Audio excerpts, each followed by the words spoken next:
Horreko bideoan aztertu genituen eragile ermitikoen autobalioak eta autofuntzioak dituen propietate batzuk, eta horien artean ikusi genuen nola sistema ez endakatua bada, hau da, autobalioak danak diferenteak badira, orduan autofuntzioak direla ortogonalak. Irekita geratu zitzaigun galdera da, ze gertatzen den sistema endakatua badago, hau da, autobalioren bat berdinak direnean. Eta hori da bideo honetan aztertuko duguna. Horretarako, suposatuko dugu bi autofuntzio kalkulatzerakoan, hau da, haren autofuntzioak eta autobalio kalkulatzerakoan, demagun bi autofuntzio endakatuak daudela. Hau da, haiei dagozkien autobalioak berdinak direla. Hau da, ondorengo erlazioa dugula. Bi autofuntzioik dira psi bat eta psi bi. Beraz, psi bati dagokion autobalioa, emagun a dala, eta psi biri dagokion autobalioa ere a dugu. Zer esan ez badakigu a hori erreala dala, baina kasu honetan ezin dugu ziurtatu, ezin dugu zehaztu psi bat eta psi bi ortogonalak direla. Da, gure aurreko froga egiterakoan, baldin eta a bi autobalioei berdinak badira, orduan ezin dugu esan, ezin dugu ondorioztatu horiek ortogonalak direla. Izatez, autofuntzioak aukeratzerakoan, sistema endakatua dagoenean, autofuntzioik ez dira bakarrak. Adibidez, beste hau aukeratzen badugu, psi bi prima, besteren bat aukeratzen badugu, eta hau aurrekoen kombinazio lineal bat dugun, adibidez, alfa aurrekoen kombinazio lineal bat dugu, edozein bat, honek ere betetzen du aurrekoak betetzen duten erlazioa, autobalioen erlazioa. Psi bi primaren autobalioa ere a dugu. Eta hori frogatzea hori oso simplea dugu. Suposatuz, eta hori da, kuantikoan duguna, daukagun eragilea lineala dala.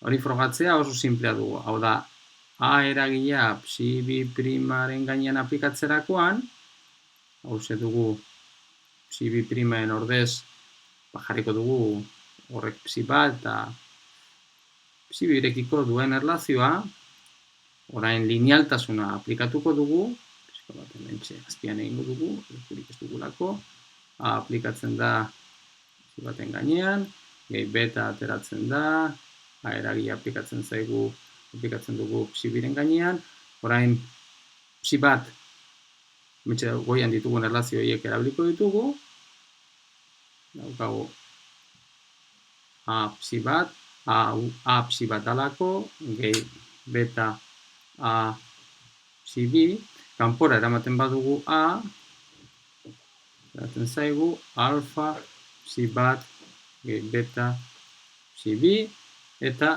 hau zer dugu, hau dugu lehen eraiki dugun psi bi prima hori, beraz, hau dugu a psi bi prima. Beraz, hementxe daukagun berriro erlazio hori berreskuratzen dugu. Hau da, gure autofuntzioak ez dira bakarrak. Hori da lortu ditugunak, hori da dauzkagunak. Ezin dugu zehaztu, ezin dugu ziurtatu erlazio hause betetzen den. Zer esanik ez, hauek eraikitzerakoan, hau betetzen bada, hau zero dela, perfecto, ja badaukagu ortogonalak dira. Baina normalean ez dira zero. Horrek esan nahi du, askatasuna hori izan da ezin dugula eraiki, ezin dugula sortu beste bi autofuntzioak ortogonalak direnak? Ez, ikusiko dugun bezala, bai posiblea dela beti aukeratzea bi autofuntzio, ortogonalak diren bi autofuntzioak. Eta hori da, oraintxe bertan frogatuko duguna. Hau da, horretarako hartuko dugu beste bi autofuntzio berri aukeratuko ditugu. Froga egingo dugu, horren froga egingo dugu. Zer aukeratuko dugu? Bata, lehenengoaren berdina, psi baten berdina. Eta bestea, psi bi prima, izango dugu aurrekoen psi bat eta psi biren arteko kombinazio lineal bat. Hau da, psi bat, gehi, beta, psi bi hartuko dugu. Bueno, galdera da, eta aztertuko duguna izango da, zein da aukeratu beharreko beta bi autofuntzio berri horiek ortogonalak izateko? Hau da, posiblea da beti betaren bat aukeratzea non berriak ortogonalak diren? Hau da, psi bat eta psi bi dea ezagun batzuk. Zein izan behar da aukeratu beharreko beta hori? Eta hori da, oraintxe bertan, aztertuko duguna. Bueno, gauza oso simplea dugu. Bete behar dana da bi hauek, bi autofuntzioiek ortogonalak izatea. Beraz, hau da bete beharreko erlazioa. Bueno, ordezkatuko dugu. Aurreko autofuntzioen funtzioan jarriko dugu. Beraz, psi bat prima, psi bat dugu. Eta psi bi prima daukagu psi bat, gehi, beta, psi bi. Bueno, garatuko dugu, hementxe daukaguna. Daukagu psi bat, biderko eskalara psi bat, gehi, beta, psi bat, biderko eskalara psi bi. Psi bat hori ortogonala da. Beraz, 0 da berdin, bat, gehi beta, psi bat, biderko eskalara psi bi. Psi bat eta psi bi dira ezagun batzuk, orduan hau azken finean da zenbaki bat, zenbaki kompleksu bat. Beraz, hemetik beta baino askatu egin behar dugu, eta jazta. Beta hori dugu minus bat, zati, psi bat, eta psi biren arteko biderko eskalara. Eta hau ondo definitu dago, ze printzipioz bi hauek ez dira ortogonalak, hau da 0, eta 0 badira, orduan psi bat eta psi bi dira, hasieran ditugunak dira aukeratu beharrekoak, eta jazta. Hau da hartu beharreko betaren balioa. Orduan, gure oinarri berria, aukeratu beharreko oinarri berria hauxe dugu. Hau da, bat eta bestea, lehengokoen ondorengo kombinazio lineala.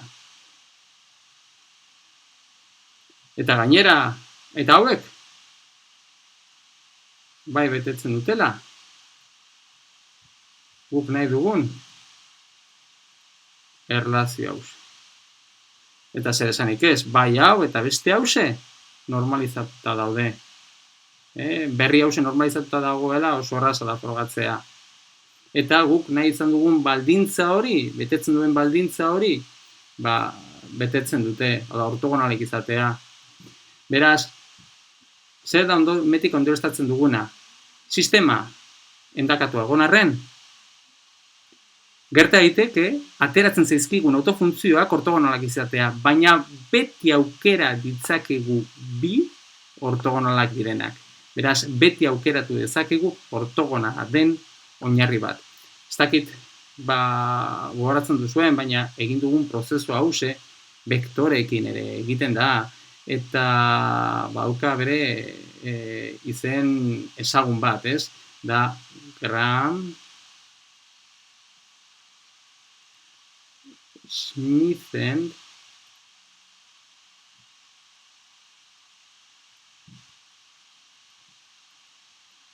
ortogonalizazio